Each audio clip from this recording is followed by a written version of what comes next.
జ్ఞానానందమయం దేవం నిర్మల స్ఫటికాకృతిం ఆధారం సర్వవిద్యానాం హయగ్రీవం ఉపాస్మహే.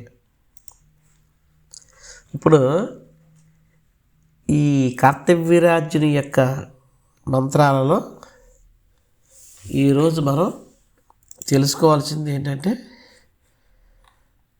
4వ మంత్రం. ఏంటిది 4వ మంత్రం ఈరోజు మనం తెలుసుకుంటున్నాము. ఈ మంత్రం పేరు కాహ్నేశ్వరి. అంటే ఎవరో కాదు, కాళికాదేవి.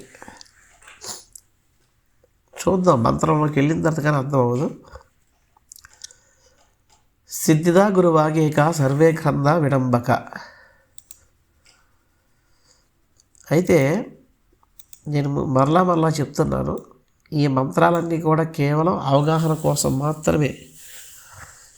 ఏ మంత్రం ఎవరి పేరుకు సరిపోతుందో తెలుసుకుని చెయ్యాలంటే దానికి ఒక అహదక చక్రం వేసి అరవడం చూసి చెప్పాలి. ఇప్పుడు కార్తవీర్యార్జుని యొక్క విశేషాలు మరలా చెప్తారు. సాక్షాత్తు శ్రీ సుదర్శన చక్రావతారం, సహస్రబాహు సంపన్నుడు, స్మరణమాత్రము చేత నష్టద్రవ్య ప్రాప్తికై ఈయన పూజిస్తారు. దత్తాత్రేయ వరప్రసాది, మాహిష్మతి రాజ్య పరిపాలకుడు,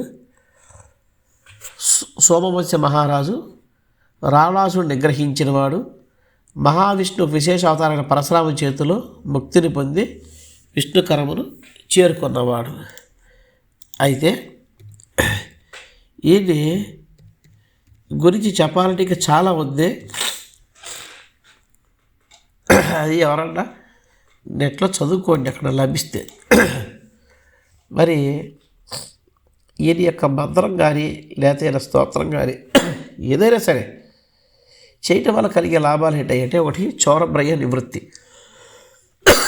అంటే ఇళ్లలో కానీ దుకాణాల్లో వ్యాపార స్థలాల్లో కానీ ఏదైనా దొంగల బాధలు ఇట్లాంటివి ఉంటే ఇంటి తొలగిపోతాయి. దొంగలు పడే సూచనలు పడరు అన్నమాట. అది నష్టద్రవ్య ప్రాప్తి. అంటే ఏదైనా వస్తువులు పోయినాయి అనుకోండి, బంగారం కానీ విలువైన వస్తువులు, డాక్యుమెంట్స్ ఏదైనా సరే అవన్నీ కూడా తిరిగి వస్తాయి. తీసుకున్న రుణం తీర్చడానికి సకాల ధన ప్రాప్తి. అంటే ఇప్పుడు ఎక్కడో మీరు డబ్బు తీసుకున్నాం, ఆ డబ్బు మనం తీర్చాలి, సకాలంలో తీర్చాలంటే మనకి ఆదాయం ఉండాలి కదా, డబ్బు రావాలి కదా. ఆ డబ్బు కూడా వచ్చే మార్గం అంటే సక్రమైన మార్గంలో ఆయన చూపిస్తాడు దాన్ని. నెక్స్ట్ దొంగతనాల వల్ల జరిగిన నష్టాన్ని నివారిస్తాడు. భార్యాభర్తల మధ్య సఖ్యత చేకూరుస్తాడు ఆయన. అప్పిచ్చిన ధనం తిరిగి వస్తుంది. వ్యాపార నష్ట నివృత్తి లాభప్రాప్తి. అంటే వ్యాపార నష్టాలు వచ్చినాయి, ఆ నివృత్తి చేసి లాభాలు వచ్చేది చేస్తారు ఆయన. అలాగే శత్రుబాధ నివృత్తి, శత్రుబాధ లేకుండా చేస్తారు. సోదరులు, మిత్రులు, బంధువుల మధ్య ఆస్తి తగాదాలు అంటే పరిష్కారం అయ్యేటి చేస్తారు. అలాగే తప్పిపోయి ఇంటి నుండి వెళ్ళిపోయిన మనుషులు ఉంటారు కదా, వాళ్ళు వెళ్ళిపోయవచ్చు లేదా ఎక్కడ తప్పిపోవచ్చు, ఏదన్నా కావచ్చు. అటువంటి వాళ్ళు మరి తిరిగి వస్తారు. అయితే దీనికి వైదిక ప్రక్రియ ప్రకారంగా సంపూర్ణ శాంతి చేసుకోవాలి, చేస్తేనే కానీ అవదది. నెక్స్ట్ నష్టపోయిన సంపద, కీర్తి పరిశిష్టులు మళ్ళీ తిరిగి వస్తాయి. ఇక ఆమ్నాయ మందారంలో కానీ ఉన్నటువంటి కార్తవీర్యార్జుని యొక్క స్తోత్రం ఇది. ధ్యాన శ్లోకం, స్తోత్రంగా ధ్యాన శ్లోకం.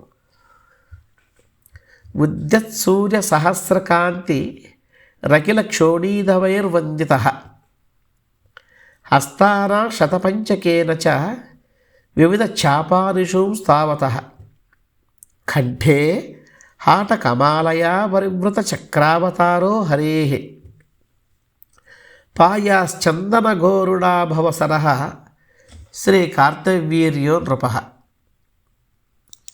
దీని అర్థం ఏం చెప్తున్నా అంటే, 1000 సూర్యుల కాంతితో సమానమైన వాడు, అందరి రాజుల చేత పూజింపబడినవాడు, విల్లు 500 చేతుల్లో, బాణాలు 500 చేతుల్లో కలిగి ఉన్నవాడు, మెడలో బంగాళ మారలు ధరించి రథం మీద ఆసీనుడైనటువంటి ఓ సుదర్శన చక్రావతార, ఓ కర్తవీర్య మమ్మల్ని కాపాడు. ఇది అన్నమాట. ఈ మంత్రం చూద్దాం. ఫస్ట్ ప్రణవం. అకార ఉకార మకారాల సంయోగం ప్రణవం. నెక్స్ట్ బీజం ఘం, గకార అకార మకారాలు. Next cream, కకార రకార ఈకార మకారాలు. సౌహ్, సకార ఔకార హకారాలు. కాహ్నేశ్వరి, కాళికే, స్వాహ, మనుహు అంటే మంత్రం, మూర్తి మంత్రం చూద్దాం. ఫస్ట్ ప్రణవం గం, ఒత్తు ఘ అన్నమాట. క్రీం, సౌహ్, కాహ్నేశ్వరి, కాళికే, స్వాహ. మరలా ప్రణవం, దాని తర్వాత ఘం, క్రీం, సౌహ్, కాహ్నేశ్వరి, కాళికే, స్వాహ.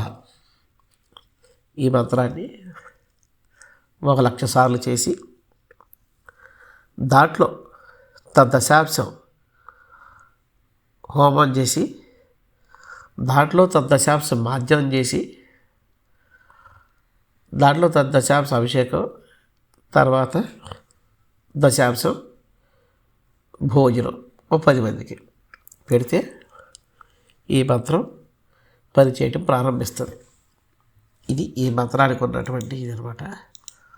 ఈ మంత్రాన్ని కాహ్నేశ్వరి అంటారు. నమ్మకంతో చేస్తే తప్పక ఫలితం ఇస్తుంది.